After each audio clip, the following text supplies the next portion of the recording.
What's going on, Met fans? Welcome back to another episode of Metcast. As always, I am Ray with my co-host Dan Bartels of the New York Post, and we have rumors galore, and we're here to break them all down from you.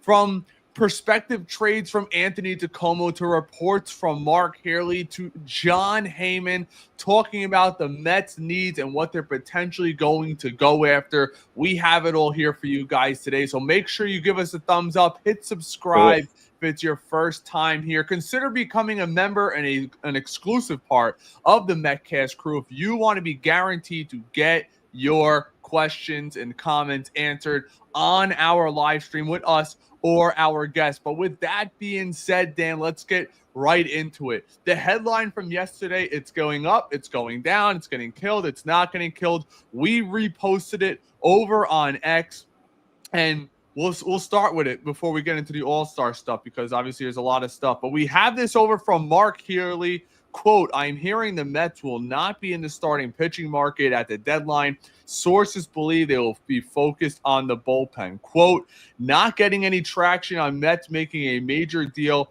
Look for smaller strategic acquisitions. And I have a couple of thoughts on that. And some are angry, which is my initial reaction.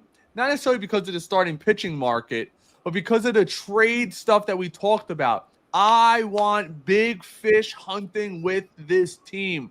We did the small acquisitions last year. It only got us so far. We learned we need to be able to compete with the likes of the San Diego Padres, the Phillies, and the Dodgers, and that is having a mega lineup and a big-time bullpen. And you even threw out a couple pieces, which we'll get to in a few minutes, but I look at it like this, and this was my response. And yes, I got killed for it by a lot of Mets fans, but let's draw it out really quickly. I said, this is very understandable. Think about with the guys returning the Mets' current starting rotation. Senga, Minaya, Peterson, Holmes, Montas. There's 5. And then you look at their top prospects in Noah McLean and Brandon Sproul, who could be your 6th guy. Maybe a lower-end starter comes in. But if we're going into the postseason right now where you only use 4 starters, I mean, the Mets gave Frankie Montas $17.5 million this year and next year. He's going to be one of those pitchers. And the other 3 are already solidified. Senga, Minaya, Peterson, who's an all-star this year. So if you're going to be adding a starting pitcher, out of those 4 guys, if you're assuming Montas, because of his pay, is a lock to be in there, who are you taking out? You're not taking out Minaya. You're not taking out Senga. And you damn know we're not taking out David Peterson. So your rotation is set. So I said that's totally understandable. But I want to see us go out there and address center field, which we'll get into in a minute, and maybe a big-time arm in the bullpen. So that is my reasoning. And for everyone saying, who's Mark Haley? Mark Haley's plugged in. We've known him for a while, friend of the show. We have spaces with him. Dan had a space with him yesterday. Used to cover the Mets, I believe, full-time, and he still has connections in the industry. And I believe it because you know what? After he said that, I started hearing that from some of the people that we know. They said the Mets are definitely checking in on the big guys, but when the Mets are calling other teams, the first names coming up are Jonah Tung and Nolan McLean. And from what my understanding is, they're deemed untouchable by the Mets. So that's where we're at right now. Dan, what are your thoughts? First of all, good morning. Right, I know we're doing a little bit of an early live for you guys, but glad everybody's here. Yeah, it's interesting, right? Because you think about what the Mets' needs are. Clearly, both can be addressed, right? Starting pitching can be addressed. You can never have too many starters, and the Mets have been hurt with the injury bug this year. It's just been the way it's gone. So you're going to have to find which avenue you're going to pick. I agree with Mark Haley. You agree with Mark Haley. It definitely feels like the bullpen is going to be more where the Mets are going to be targeting. And we'll talk about some names. We have some names for you guys. But the whole Klay Holmes thing, very interesting, because David Peterson last year paid his dues, right? He went from a starter. He went to the bullpen in the playoffs. He did what he had to do and really went into the trenches for the Mets when we needed him most. If the Mets do add a starter, it tells you right away Klay Holmes will probably go to the pen in a postseason game. Now, it depends, again, where the Mets are in the postseason. If they're a wild card team, you don't even have to add a starter to know that Klay Holmes is not going to be one of the top 3 arms you're going to go with. But yeah, I think no matter what, it's probably better to put Klay Holmes in the pen again. First year of a 3-year deal. So, yeah, he'll pay his dues this postseason. That's the goal. And then I don't think you move him back to the pen. I know that's where he started, but clearly he's wanted to be a starter for a long time. And we have some other names too. Guys who wanted to be starters with the Mets ended up being starters and did very well. Seth Lugo always comes. We all knew that was coming. So it definitely is you just have to pay your dues. Everybody has to do it. And I think Klay Holmes will probably be that person. But the deadline's going to be interesting. This will be a very interesting deadline for the Mets in terms of pitching. And I got a quick nugget for you guys. A source that I spoke to told me, don't be surprised if the Mets transition Brandon Sproat into a bullpen role in the second half of this season, going for a playoff run, an Adam Wainwright type. Remember, at Florida, he was a relief pitcher. So maybe you add him to the pen. You add Klay Holmes to the pen. Someone who not a lot of people are talking about who will be back for the second half, Brooks Raley, the reliable lefty in the pen. Those are potentially 3 acquisitions, and you want to get to your guy who you floated out there earlier yesterday, Dan, who I would love to get. I would give up a lot to get him. I think this would be the best 1-2 punch a bullpen could possibly have. Yeah, Johan Duron from the Twins. And you think about the 2 top bullpen arms who should be available at the deadline. It's Emmanuel Clase and it's Johan Duron of the Twins and the Guardians, respectfully. I like Duron more, because he's cheaper. He's under control. He becomes an unrestricted free agent in 2028. So you get 2 more years of arbitration from him. Clase is under contract. He has team control, but those buyouts are $10 million for Clase every single year. Look at Duron. He throws hard. He strikes out a lot of guys. He has a 10.2 K per 9. He has a 1.66 ERA this year. He's thrown 41 innings pitched. I like it. And the Twins are going to be sellers. And the Twins are a really good team if you're the Mets. They have a plethora of talent, and not just Byron Buxton. You can cross that off the list. Anyone that saw the comments this week at All-Star break, he's going to be a Twin for life. Damn you. Don't you want to win, Byron? I know. Imagine, bro, it's like in my fantasy when I'm sleeping and my wife's like, why are you moving so much? I'm like, Byron Buxton. No, that 1 through 5, bro. You could leave him in the number 2 hole, move Soto to 3, just unbelievable. But also, we have another trade speculation we could get to that we posted over from Anthony DeComo. Let me pull this up for you guys really quick.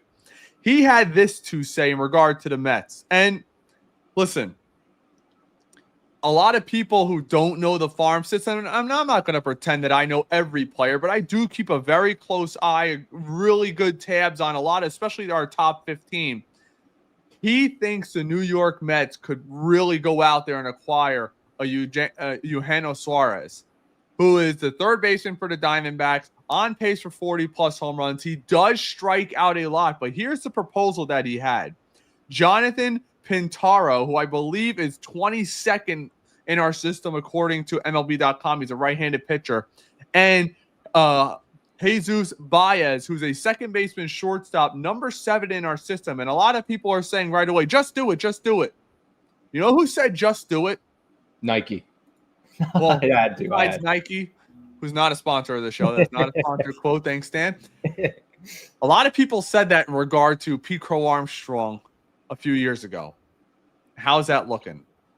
That's all we kept hearing was get a bat, get a big guy in here. Everybody was screaming how great it was to trade Pete Crow Armstrong coming off his shoulder injury, not going to be a great player. Now he's one of the front runners for the MVP.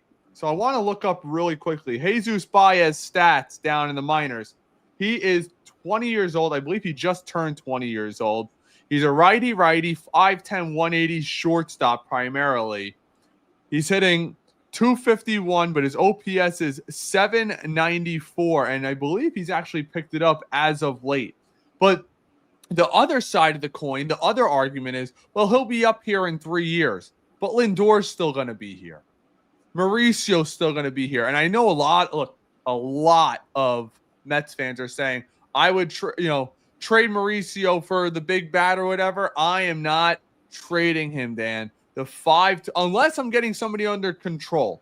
You want to tell me he's in a Byron Buxton deal? Fine. Yes, I would do that absolutely. But I am not trading Ronnie Mauricio for a rental. It is simply not happening, and it's not feasible.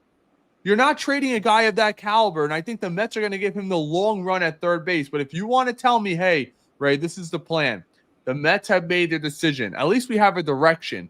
We're either going to go with Brett Baty, Mauricio, or McNeil, the most likely candidate, to play second base. They're going to bring in Eugenio Suarez. You better address the center field position. And I put a trade video out of 3 realistic trade targets plus the 1 bonus, which was Buxton. Spoiler. But the 3 realistic guys, we heard the Mets checked in on Luis Roberts, who I would be so pissed to all hell, Dan, if we traded for this bum.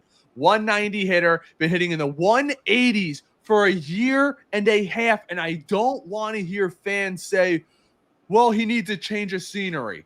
I'm done with the lottery tickets. That is a Wilpon move. You know who I heard needed a change of scenery? Daniel Vogelback. How did that work out? I mean, J.D. Davis, DFA'd a year later. I am so tired of that.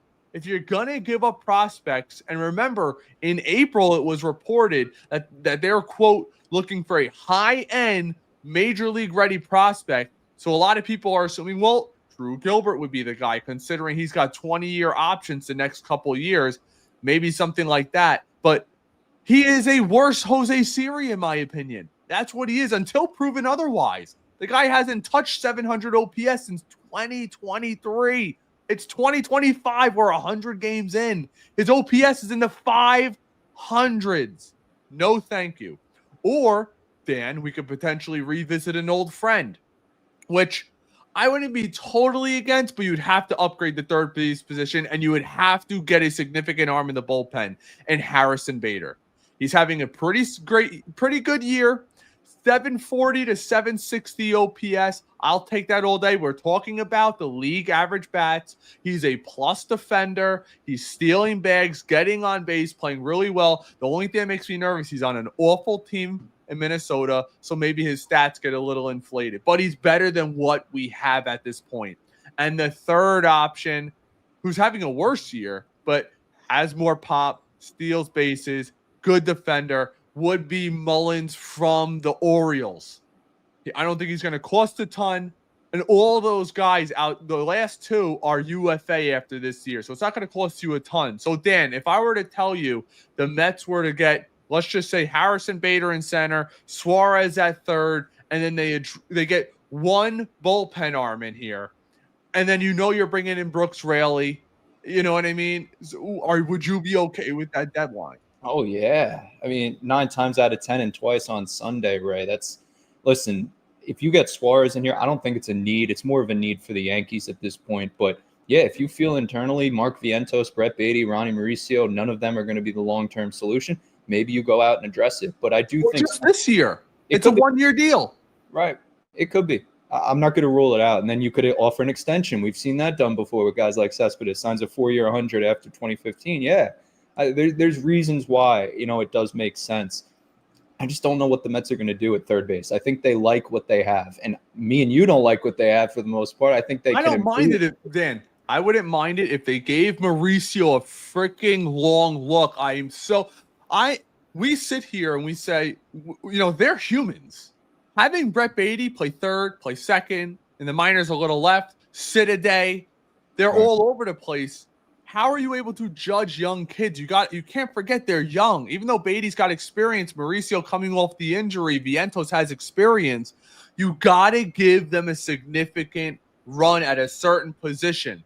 Sometimes guys are like that. You have Brett Baty learning a new position at second base, and you're asking him to do this. Even Ronnie Mauricio primarily played shortstop his entire career in the minor leagues. Is learning you notice that. He's learning a new position at third. He's pretty smooth, but you could tell how much smoother he is when he's in the middle infield. Still makes a couple hiccups here and there. So he's still learning a new position. And then you're asking him to be in the lineup one day, take a day off, be in the lineup the next day, maybe be out for 2 days. Now you're going to play second instead of third. So now you're worried about new footwork, which Mauricio let the New York Mets know he did not like playing second base. Or I don't want to say not like. He did not prefer playing second base because of the new footwork and stuff that he's got to learn over there.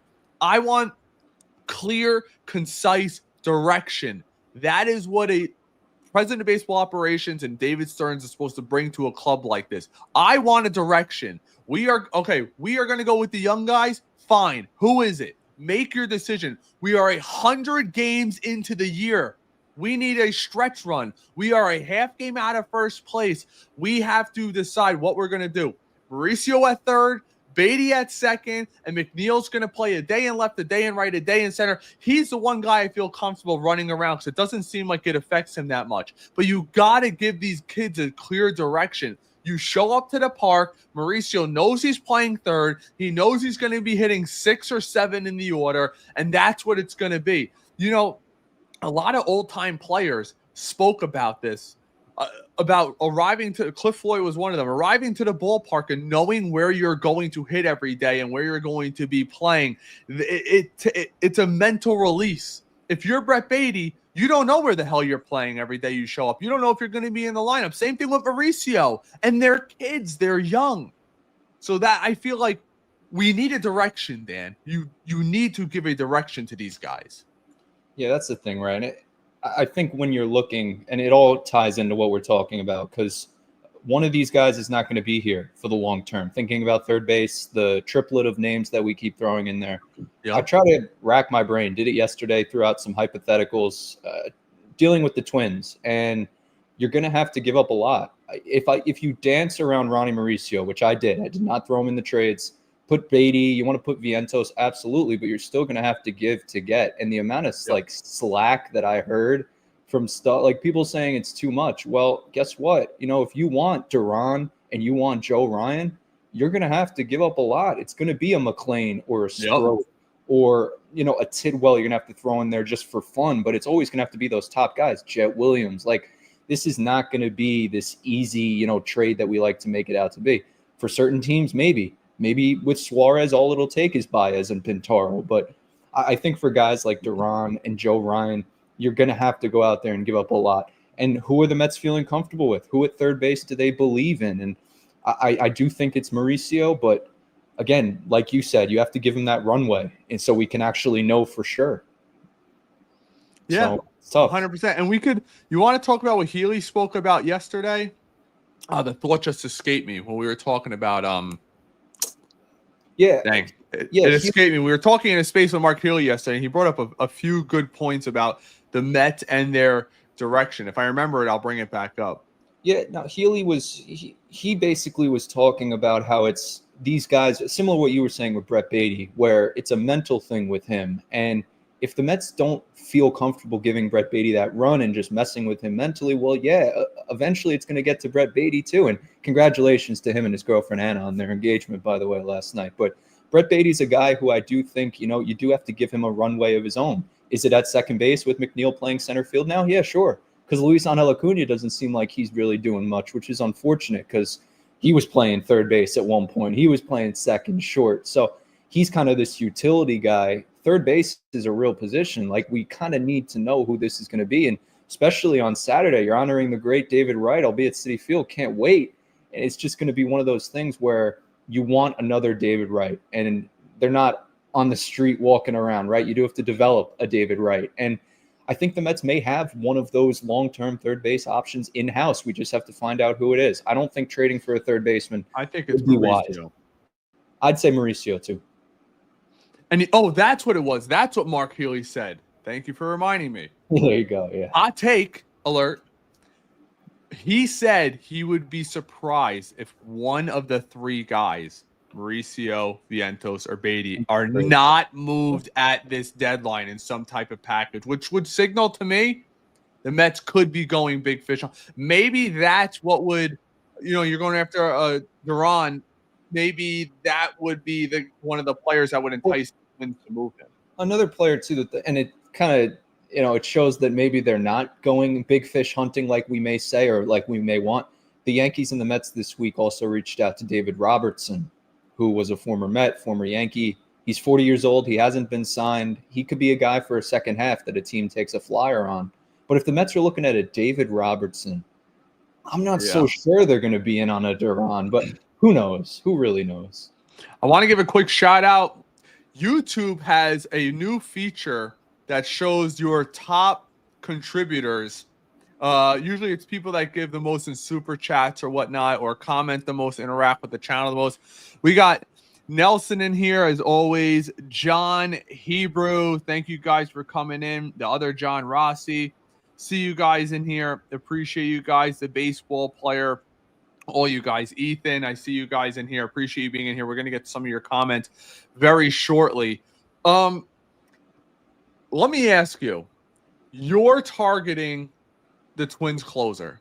What are you willing to give up realistically? Would you include, if they called and said, I think they're going to say, hey, Jonah Tung, and they're going to hang up the phone. Jonah Tung is, if you're watching all these new LB top 100s, he's quickly becoming the Mets' #1 prospect. Out of all the pitchers in the system who they think are going to be a superstar, he's right at the top. He's the #1 guy. But would you be willing to give up a Nolan McLean for him? Absolutely.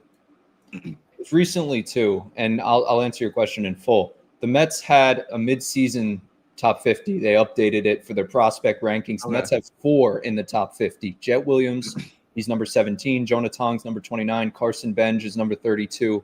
And Nolan McLean's number 34. So one of those 4 guys would have to be included in the trade off the bat. Like, no question. And if you're asking me, it would be Jet Williams or a guy like probably Nolan McLean.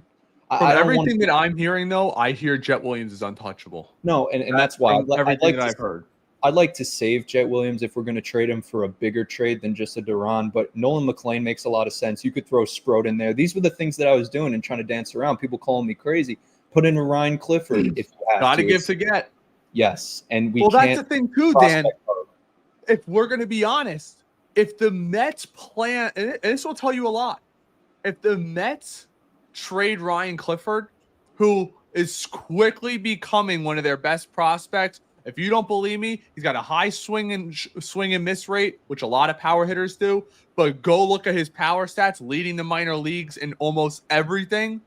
If the Mets trade him, it signals to you Alonso's their long-term vision. Sure, right. And that's a great conversation too. And really quickly segueing into the All-Star game, if you want, and then we'll circle back to the comments and some more prospect stuff and the draft too. We want to get to, but yeah, the All-Star game was great. The swing off felt a little gimmicky at first, but it was kind of cool in the end. I wish Pete Alonso got to swing in the swing off, but Kyle Schwarber did his thing. But Pete would have been the All-Star game MVP if it wasn't. Should have been. It's a joke. Yeah, Edwin blowing the save at the end, but it was a great weekend. The All-Star game was fun. The home run derby was exciting. So. Yeah, it was a cool weekend of baseball. Got to see some Mets in there. David Peterson striking out Riley Green to end that 4th inning. So there was a lot of cool Judge out with the Mets. It was Peterson, cool. Lindor, Alonso. One thing I did like that we could touch on really quick, the ABS. Look, I know a lot of people in here don't like Keith McPherson over at WFAN. He and I have clashed plenty of times, but it's all friendly banter. It's my guy. He's screaming, get it here for the playoffs this year. The fact that the ball, one of the challenges, it was literally, here's the box. It was right down the middle, and it's called the ball, and it gets challenged. These umpires look ridiculous. It's 2 challenges. That's it. But bring it here for this postseason. Get it right. I love it. It was quick. It was bang, bang. And one thing that it did that not a lot of people thought it was going to, Dan, it adds suspense. Yes. It actually adds a little drama to the game. Diaz challenges. Everybody's looking up. What's going strike 3? It's like that's it adds the suspense that we did not see coming. Imagine that in the postseason where you got bases loaded, the ump blows the call, and it's strike 3, and you're a home team. I mean, it's going to add great suspense. Bring it here now. Why are we waiting? It only takes like 30 seconds to get the call too. It's not like we're waiting like a review in baseball. Some of these reviews take forever, but the ABS is quick. And the Diaz one too. I mean, to a Rosarena outside corner, 99, clip the plate by a hair. It's like, everyone's like, that's a ball. I'm like, no, that's called on the black. On the black. Yep. That's what you call it. But man, I'm juiced for this second. It feels like we haven't played in a month. My wife was yelling at me to get out of the house because I'm stir crazy. waiting for this team to come back. But before we get into that next aspect, I want to get to a quick update. Eugenio Suarez heading into the All-Star break, 250 with an 889 OPS, 31 home runs. He has a bunch of strikeouts, but guys, I know a lot of people saying, well, we have the third base. You only have to get him for 1 year. Adding him behind Pete Alonso will give Pete Alonso the protection that he's never had. And I don't think you're giving up. I think that package that Tacoma projected, I think that's a very realistic package. No, they're not dumb. They're not asking for the McLeans and stuff. And a lot of people keep saying, well, he might be a better fit for the Yankees. Here is the modern day baseball for you. Farm systems matter. And a lot of people say, screw the farm, which I sometimes do too, unless I see a special player, which I do think Jet Williams will be. And I think I've been saying it since this podcast started 2 years ago, Dan. I've been telling you, since Stearns came here. The way that Juan Soto was the apple of Steve Cohen's eyes, that's how Stearns views Jet Williams. High on base, the high walk rate, high double rate, steals bags, elite defender. He is like a David Stearns dream. But when you look at a guy like Eugenio Suarez, that power behind Pete Alonso, it will pay off in dividends. That's arguably a top 2 or 3, 1 through 5 in baseball. And I'd be happy to move Mauricio to second and say, you're going to be playing here. And you know what? If it means Brett Beatty's getting traded away for a higher-end bullpen arm, so be it. Or Vientos, so be it. I don't hang on to the past. I refuse to. What Vientos did for us last year, we thank him as Mets fans. But you know what? We're 100 games in, and he has been terrible. Terrible. Yes, he had a couple okay games in Kansas City. Let's be real. But outside of that, we got to take it into perspective. He has been terrible, and he's without a position. Complete. You think about this, Dan. You bring Eugenio Suarez in here, Vientos is never playing the field. Ever. He's never going to play over Alonso at first. He's never going to play short or second, left or right. It's not happening. And you're not going to all of a sudden start platooning Eugenio Suarez with Mark Vientos. Oh. He might be the odd guy out. You may say, you know what? We're going to keep Beatty here as the backup. You're going to send Acuna to the minors where, let's be honest, that's where he belongs because he can't hit. Maybe your bench is Beatty, where Beatty could say, I'll play a little third. I'll play a little second. I'll spell at first. I could play left if I have to. Mauricio could play second, could play short, could play third. Suarez plays third. There's no spot for Acuna on this team. And even if you want, fine, you have him on this team. But Mark Vientos is the odd guy out. It just is what it is. And he might go somewhere else and blossom. It might happen. But that's the risk you take to try to win.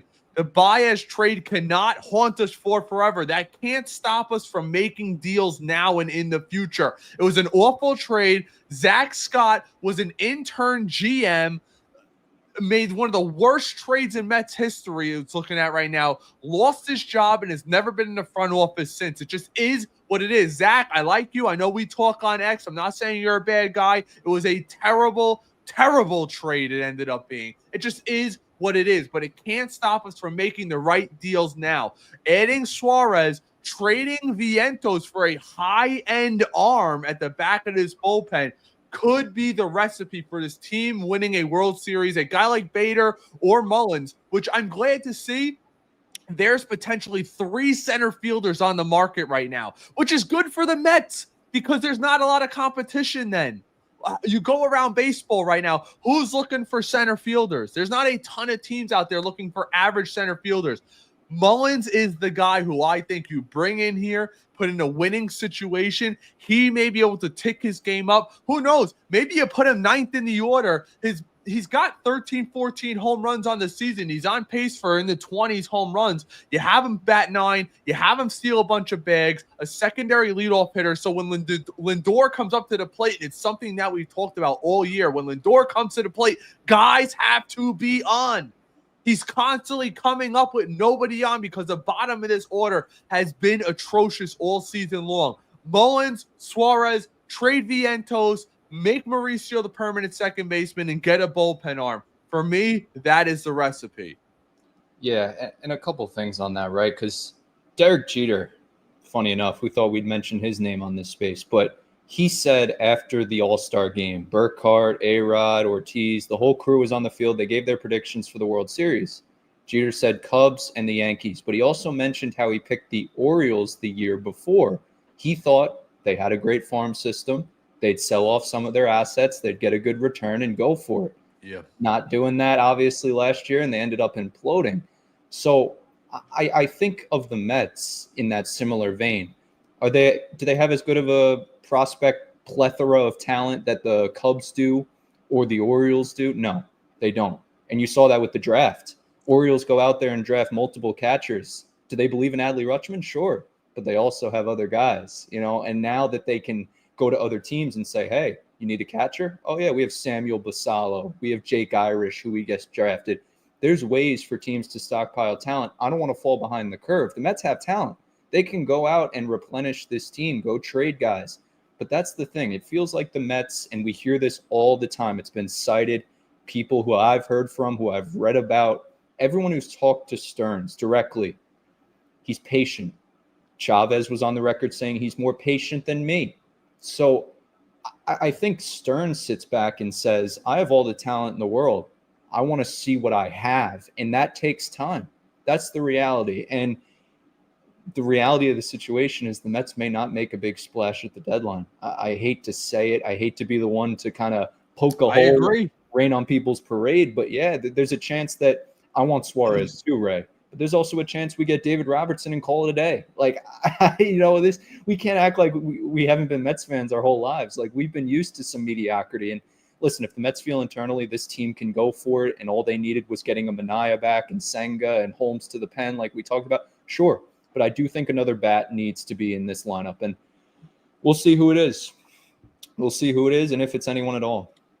We'll get to some of your guys' comments before we go over we kind of will start getting ready. We can get some of your guys' comments before we get to our next segment. Nelson, what's going on, brother? Hope all is well with you. Good morning. Good morning. Madeline, as always, bring up Jet Williams and one of the top pitching gems now. I'll tell you this, and I never would have said this earlier. I mean, Jet had a 2 home run game right before the break. Maybe he's one of those rare players that you bring up to play in center field. Also, another player who do not be surprised if he gets center field reps. And it might be the only reason why he stays up here. The Mets had Acuna playing center field in AAA. They said he looked pretty damn good. So maybe Acuna gets a couple reps in center field. Real quick, Ray. See that? Something I know. Let's be honest, Dan. Yeah. McNeil ain't the most fleet of foot out there, and Stearns values defense, so we'll see. Madeline, you guys are awesome. Appreciate you as always. Always checking in, one of the diehards of the channel. John, hello all. What's going on, John? Good morning. Hebrew, all you have to do is call up Drew Gilbert and Jet Williams and see what you got. We don't need another bat.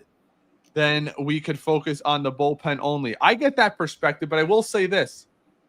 Right now, look where we're experimenting. Third base, second base, center field. You're going to bring up 2 kids. What if they both don't work out? We don't know. So it's like, how many experiments are we willing to have with 60 games remaining? Right. We're kind of at that point where the time to experiment was April, May, June, not the end of July, August, September. That's where you're supposed to solidify what you have. That's why I'm getting more frustrated with the lack of direction with this team. I feel it lacks a direction. And remember, Dan, we've been saying all year, there's something off with this clubhouse. Maybe it's a bunch of guys all going in competing for a job and don't know where they're going to be playing. Any given day, let's be honest, you have no clue who's in center, you have no clue who's in second, and you have no clue who's in third. You could have 3 third basemen, you have 3 second basemen, and now with Acuna in center field, you have 3 center fielders. Right. Taylor, Acuna, McNeil. Then you have Mauricio, McNeil, and Beatty at second. You have Vientos, Mauricio, and Beatty at third. Nobody Those are 3 positions on the diamond. You have no clue who's going to be there. And yes, I do think right as the break ends, I do believe Alvarez is going to get recalled. I just do. Sure. I don't know. What do you think about that? I agree. I think Alvarez will be up here. He's mashing everything you're reading and hearing, that he's done everything the Mets have wanted him to do. That includes his defense, right? He was obviously sent down because of his defense, but also the offense has been unbelievable. And something that I just want to touch on quick, you say it's past the time where you can experiment. You're 100% right, because I thought about this, and then I saw it in the Subway Series. I got there a couple hours early the first game, and Soto's out there at Citi Field taking fly balls in left field. Okay. And he's working on his footwork. He's working on his movement towards the wall. Those are things that I think we'll see down the line. I don't think, again, you're right. I think it's past the point where you could put Soto in left, move Nimmo to center, as we've talked about, maybe put a McNeil in right. I think that'd be terrible. No, I agree. But there's ways to move people around. And I just don't know if the Mets, again, I think it's way past the point. I would have done this in April, like you said. So, yeah, it's or weird. May or Right. June. Right. I mean, it's how many more games? What game 130? We're going to decide our lineup going ahead. I don't, doesn't make sense to me. John says, does Stearns have a big trade in him? I'll believe it when I see it. And that is something that I've been saying for 3 weeks. I don't know. Stearns was known for Milwaukee, where he's got guys that are supposed to get paid. He ships them out. But it worked for him because he had a great farm system. Is he replicating that here? Is Steve Cohen giving him the go-ahead to spend? That's big. You're talking about Luis Roberts. The guys, think about this. He's owed $20 million next year and the year after that. And you're not going to trade him thinking you're going to decline those options. It's going to lock you up. That's going to prevent the Mets from spending on starting pitching or the bullpen this offseason. It just is. Got to call a spade a spade. That's why that's another reason I don't want him. He kind of, it doesn't make sense. The financial stuff is tricky with the Mets because obviously they're paying 110% on every dollar they spend. That's going to hold Steve Cohen back. He's talked about that many times. I do think, too, when you look at it, like, are they really going to add another big contract? Are they really going to do that? I don't know. And if they you guys might don't on short term, I don't want to be picking. I'm sure the Mets, the Yankees, and the Dodgers don't want to be picking 38, 39, 40. Like, these are things that teams don't want to do. And if you're the Mets, it's going to take a while to get under that luxury tax. Like, people think it can happen overnight. No, you guys are sadly mistaken. This is going to be a long-term plan. And that's where Pete comes in, bro. Yeah, right. So, again, we'll see what happens. It's really up in the air at this point. Let's see, baseball purist Ray and Dan, you're the best. Appreciate the support, brother, as always. A lot of good stuff going on. A lot of rumors. I love this time of the year. It's almost, I always say this. My father-in-law and I always say this. Sometimes the off season is more exciting than the actual season. I mean, let's be honest. When we got Soto or the Soto drama is happening and Pete's drama is happening, there's a buzz. There's a buzz in the air. Jesse said, why not bring up Sproat McLean in September? Let's see if they can come up and in the pen for the playoffs. That's something that we've talked about. I don't see McLean going to the pen, but I could absolutely see Brandon Sproat, who's got experience. But also, we got to see what kind of innings are they at in the minor leagues. That's a big thing. Typically, teams don't want pitchers pitching over 20% more in innings than they did the year prior. So we got to see that. Yep. Stan, checking in over on Facebook. Thanks so much, guys. If you're not following us, give us a follow over on Facebook. Some great content over there. Appreciate you guys checking in. I agree with everything you said, but Stearns is stubborn. I bet he stays pat. I would. Danny boy, if they stay pat at the deadline, what are you telling your fans? You're begging us to show up.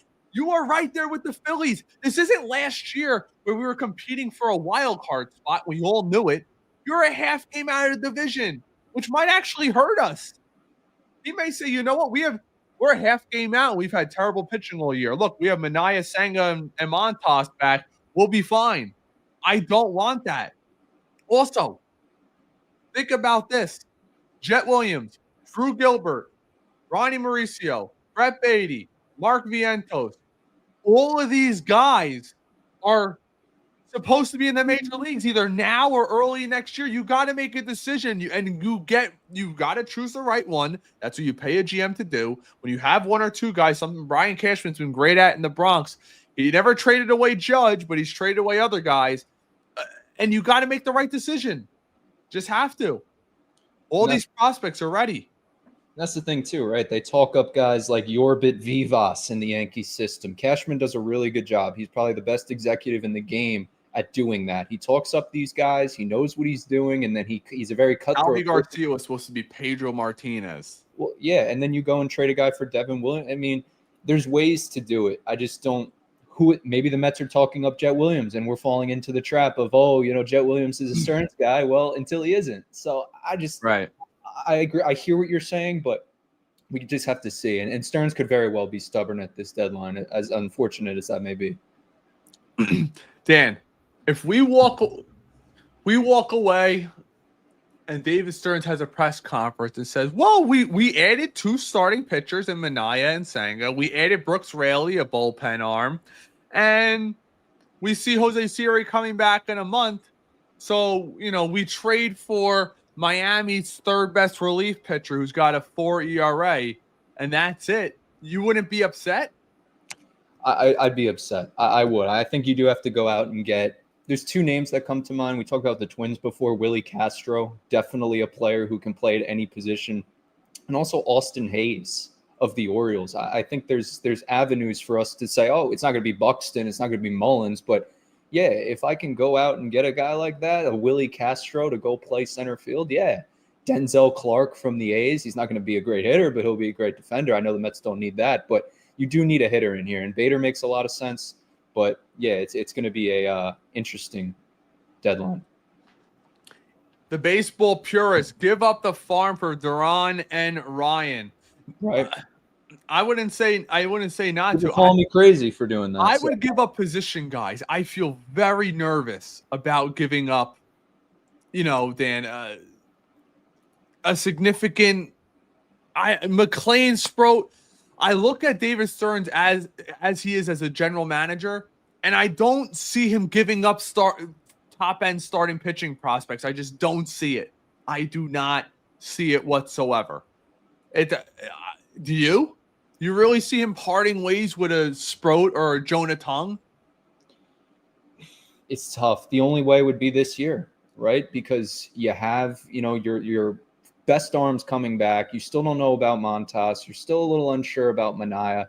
Now would be the time. If we wait till next year and Minaya is fully healthy going into spring training and everything's good, it's a lot tougher because you have your 5 arms. These arms aren't going anywhere. They're under contract for the next 3 years. We've talked about that 3-year window. Klay Holmes, Senga, Minaya, Montas on a 2-year deal. The Mets aren't going to be adding another arm, but or trading prospects. I just don't see it. But again, anybody has a price, right? Nobody's untouchable too. ET makes a great point here. Good morning. Look at 2015 run trade deadline. We need a big fish and a big fish for a big fish. How long can we hoard these prospects? Yoenis Cespedes, Juan Uribe, Kelly Johnson. Now, let's be honest. Tyler Clifford, too. Nobody knew Cespedes was going to do what he did. He wasn't like that in Boston, and he wasn't like that with the A's. He was solid, but not like that. So when I look at this team, the 1 big fish, the 2 average bats, it changed everything. The bottom of this lineup completely changed. That's how I look at that. It's a lot of buyers, not enough sellers. Yep, and that's why I think they should move the deadline back 1 more week. Yeah. John says, Viento's full-time DH. I agree with need a center fielder. Taylor is just a backup. Taylor's a backup at best. He always gets exposed long-term. That's not going to change, Dan. It's just not. Right. Pete Alonso, biggest MVP snub in history. Yeah, well, I don't even like that. You know what I mean? I love the Pete Alonso talk. I will sit down with anybody and talk about Pete for hours because it's such an interesting conversation. The contract, the opt-out, Heyman asked him at the All-Star break. He's not thinking about it, but anybody in their right mind knows Pete Alonso is going to make more than $24 million next year. So he's definitely opting out. I agree. Bring in ABS. Lots of games can be decided on one bad call by the ump. It's there, Dan. I mean, they've been using it in the minor leagues for forever. They use it there. I think the players would like it. It's about getting. I understand. Well, you don't want to lose the human aspect of the game. You're not, but it's about getting the right call. Right. They do it in tennis. They do it in all these sports where it's so close. Is the ball in the line? Yep. Yeah, you got to know. We just want the right call. El Jefe, such a Mets move. Let's bring in a fourth third baseman. Don't forget what I said, though. You're trading one of those other guys, and we can't just say they're third baseman. Mauricio's not really a third baseman. Mauricio's played shortstop his entire career. But you have Francisco Lindor there. I mean, look at the arm Mauricio has. That doesn't just, change overnight. Let's get to a couple more. You have something else you want to bring up, Dan? Yeah, I want to look at the draft too. Sure, yeah. Let's touch on that. A couple things, right? Mitch Voit, number 1 pick, great player. He was a two-way at Michigan. Again, Mets had to pick him at 38. This is the tax implications, and it really does stink. It's like this guy could be a very good player. I don't want to rule out Mitch Voit because he's done everything Michigan asked him to do, and he's often been cited as a guy who plays like a Jet Williams, right? Hair on fire, and we all saw the cocaine celebration at third base, and I like Mitch Voit. I like his tools. He has a really good arm. He has a 60 grade arm. He has a 60 grade speed. That's crazy. He has the tools to be a good player. So the Mets selected him first. They selected, I believe, 12 pitchers. They had one lefty, Connor Ware, out of LSU. Good arm. A lot of these guys, like James Smith IV, who went to Memphis, Connor Ware, who went to LSU, Anthony Frobose, Westchester kid, Yorktown. He signed, right? Yes. These are all which I was surprised by.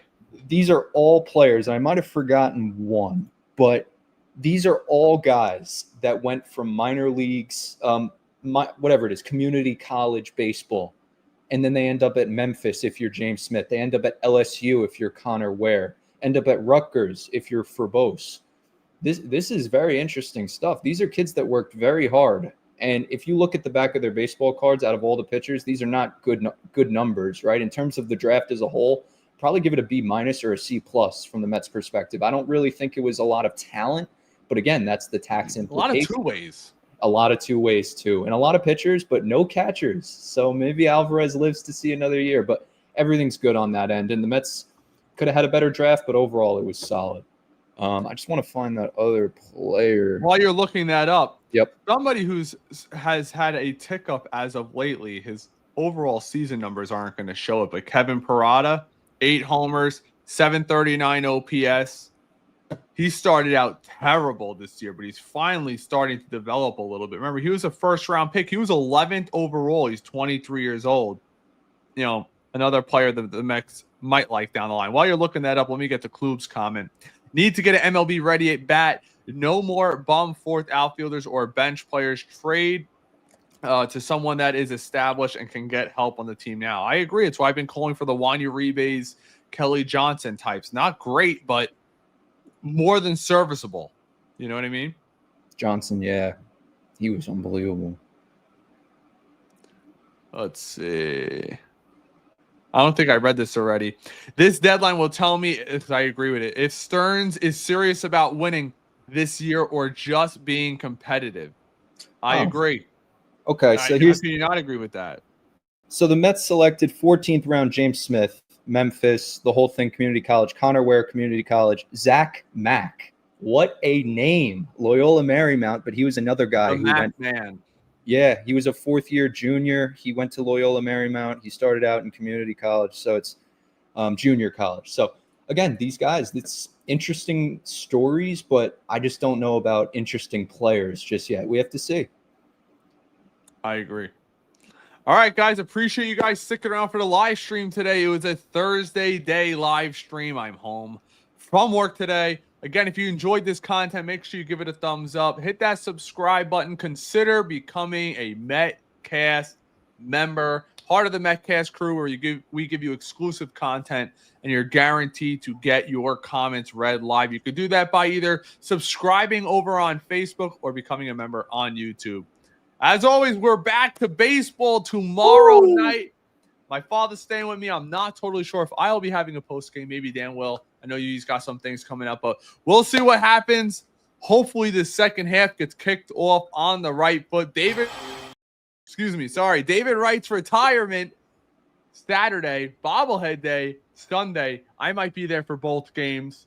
Let you guys know how it is. I'll take some video. I'll post it over on YouTube on our reels, but that's all I got for you. Any closing words, Dan?